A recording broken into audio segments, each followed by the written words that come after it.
And we are live. Good morning, crypto warriors, and welcome back to the Gentlemen of Crypto episode 304. Today is Monday, December 17th, and I'm King. And I'm Bitcoin Zay, and we are here to bridge the gap between cryptocurrency and the community Monday through Friday at 10-ish. At 10-ish. Oh, yeah. How's the time? Beautiful day. Let's get this week started off with a free cryptic coin. Who won last week? Oh, yeah. So, no winners from last week. No answers over the weekend. Everybody, I'm sure, had a good weekend. All good. We'll have a winner for today. All right. We'll have one today. Let's get it going. Top story of the day. New United States Chief of Staff says Bitcoin is good, not manipulatable. I can't say that word. Not manipulatable by any government. Oh, yeah. Too early. This week, following the scheduled leave of John F. Kelly, United States President Donald Trump has chosen the pro-Bitcoin Mick Mulvaney to serve as an acting White House Chief of Staff beginning in 2019. Oh, yeah. Looks like, according to the Washington Post columnist Matt O'Brien, Mulvaney has been vocal about support of Bitcoin, and in a speech covered by Mother Jones, praised the decentralized nature of Bitcoin as a consensus currency. Oh, yeah. So, he goes on to say about how he said that the Federal Reserve has effectively devalued the dollar, something that if anybody else says is a conspiracy theorist. And he's emphasized that the exercise of such control is not possible to cryptocurrency like Bitcoin, since it can't be manipulated. That sounds all good, huh? Oh, yeah. And at least he sounds like he knows what he's talking about, right? Simply because most people come out and we tell you, they say what somebody told them to say. I'm not sure if somebody can tell him what to say at his position, so I'm pretty sure this is how he really feels. The best part about it is that they're actually saying that they don't want to, deal with the Fed, because Wednesday we actually may see some hikes in the rates that the Feds actually charge. And if you don't know about Fed rates, basically what it means is they have to keep bringing in the same amount of money that they always get from our economy. So when the economy is doing great, they can lower the rates. But when our economy is about to start tanking, which it looks like now, they have to raise those rates. So Wednesday, if they raise it, it's sort of I've already talked to a few people who are starting to pull their money out of out of traditional accounts. So it's funny that the U.S. Chief of Staff starts talking about Bitcoin at this time, right when there's, some sort of something going on in the market right now. Can't put my finger on it exactly, but it's definitely something big going. And shout out to some of the folks viewing. Shout out to Crypto Blood. For those who don't know, Crypto Blood also does a crypto podcast and YouTube. But more than that, he actually has some experience in the financial market. So I know he had just dropped some recent videos. I saw a couple of them, Crypto Blood. Yep. And I'm sure he's talking about the upcoming rates possibly being risen as well. So you want to check that out. Absolutely. What's going on? Dylan, Dartcheville, good morning. Antonio, good morning. Jizzy Mac, The Game I Peep, Cornelius, Crypto Ty, Shannon Allen, Crypto Q. Hello all. Oh, yeah. But this is pretty crazy. I mean, you see here, on this story, they actually have a Fox News opinion piece highlighted. I don't even call it news, Fox Entertainment, because all these news places are entertainment. It's all entertainment. A Fox Entertainment opinion piece highlighted here, but at the bottom is talking about the government shutdown maybe looming, talking about crypto cyber attacks.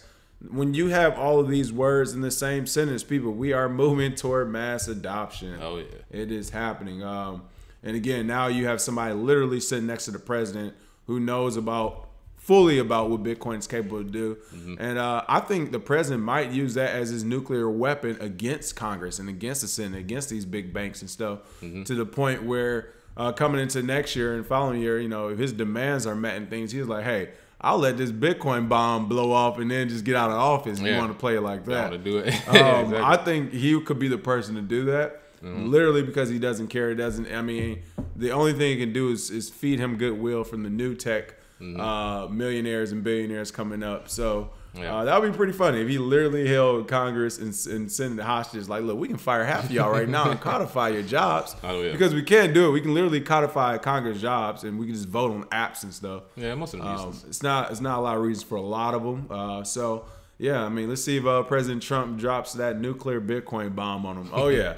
And it's funny, Mike Mulvaney, the guy who actually got appointed, he actually described President Trump as a terrible human being once ago. And it's funny, that may be the only thing that brings it away. Like, if that comes back up or if somebody says it, I don't know about you, but I've worked with people I don't like before, so it's not really a big deal. Right. However, I'm sure somebody will try and push that out in the media to try and, suppress it. But the only thing I will say about coming out against the Fed is everybody that has done it has died. died. Literally every single person who's come against it has Trump died. be the man to disband the band? Hey, man. If you got the right security working for him, we'll see. But good luck. And, it's kind of what you said, too. I wonder if, he did make these comments about him before, if it's one of those things where it's like a Lance Stevenson thing, Ron Artest is bringing him on the team because I know how well we can work together, or is it one of those things where I'm only using you for 4 months anyway, I'm going to give you the sledgehammer.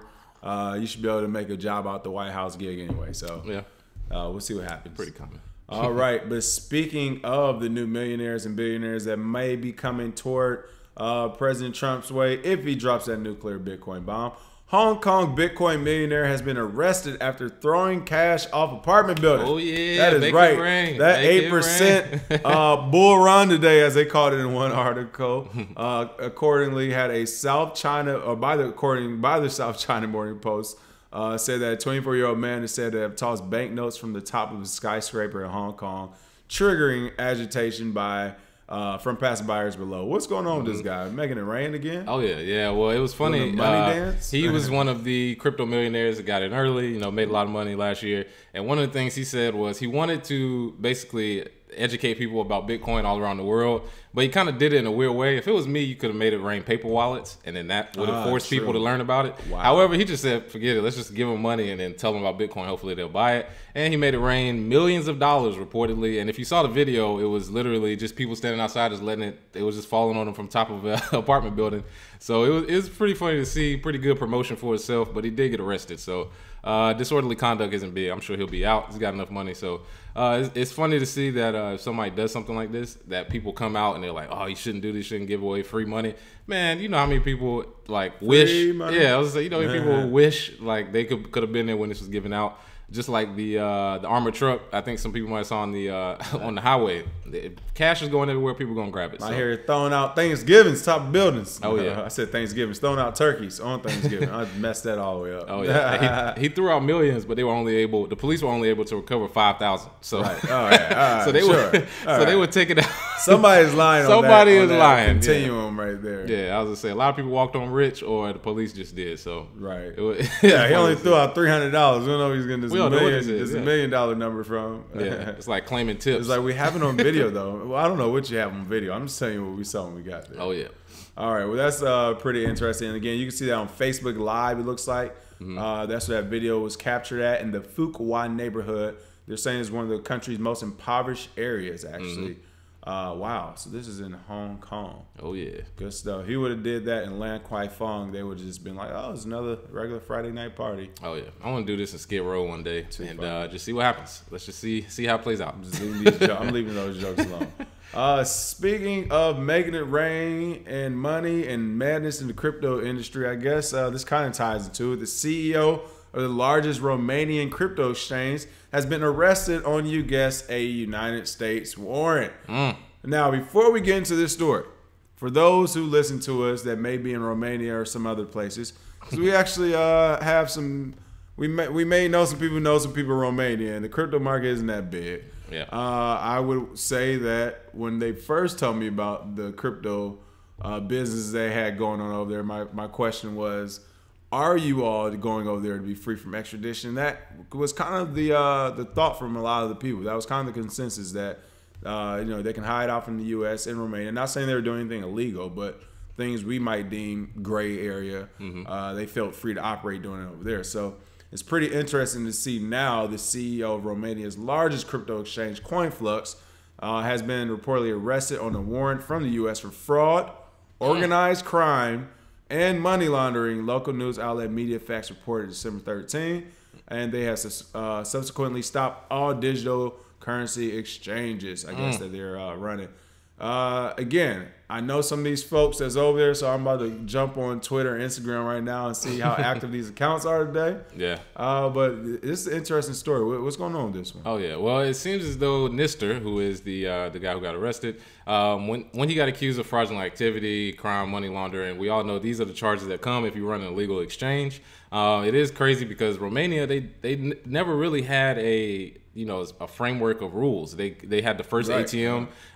They had plenty of people who were on these exchanges. And I know, like you said, people were in Romania because they were like, well, there's no rules. It's really the Wild West over here, and we don't have anybody stopping us from moving our money. But hey, the long arm of the law, U.S. reaches everywhere apparently, because they literally just reached over to Romania, said we need that. Reached over to Greece, grabbed Vinnick.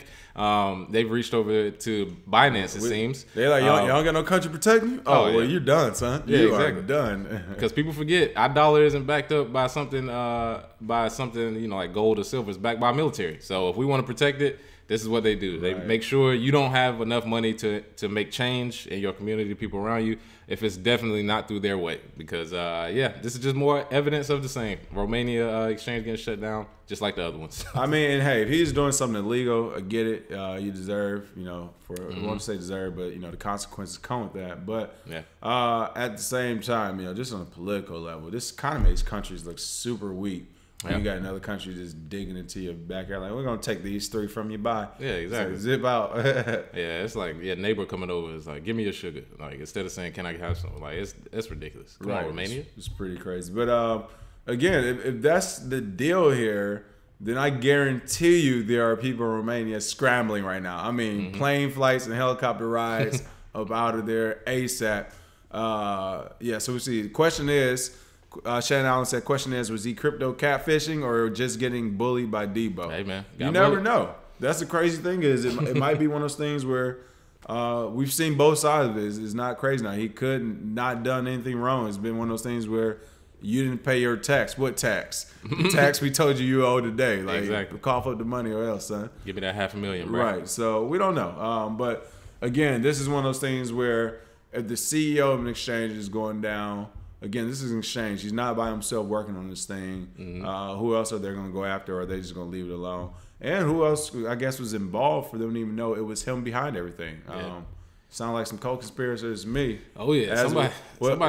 Somebody's a rat. Well, yeah, I was about to go there. But President Trump tweet this weekend, you told me? Call Michael Cohen a rat. Hey, that's some old school New York mafia. It sounds like it's some rats from Romania now. Might need to do some cleaning up. Yeah, RIP to Coinflux and RIP to BTCX. Because that's another exchange that got shut down.